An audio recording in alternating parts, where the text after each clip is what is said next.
Hello everyone, তো আজকে আমি তোমাদের সাথে শেয়ার করব আমার বার্থডেটা আমি কিভাবে কাটিয়েছি। তো তোমরা দেখতেই পাচ্ছ এখানে অনেক কিছু রান্না করে দিয়েছে আমার মা আমাকে, যেগুলো আমি সব খেতে পারিনি।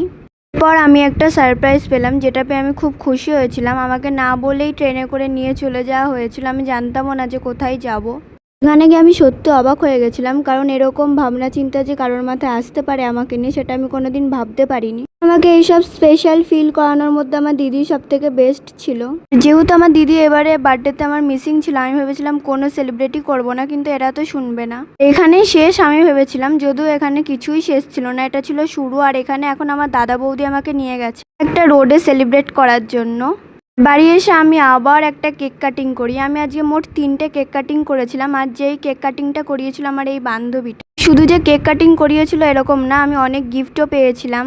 তো এত খুশির মাঝেও কোনো এক জায়গায় খুঁত ছিল, কারণ আমার দিদি আমার সাথে ছিল না। দিদিকে খুবই মিস করছিলাম। কথাই বলবো, পরের বার আসিস, এবারে পারিসনি।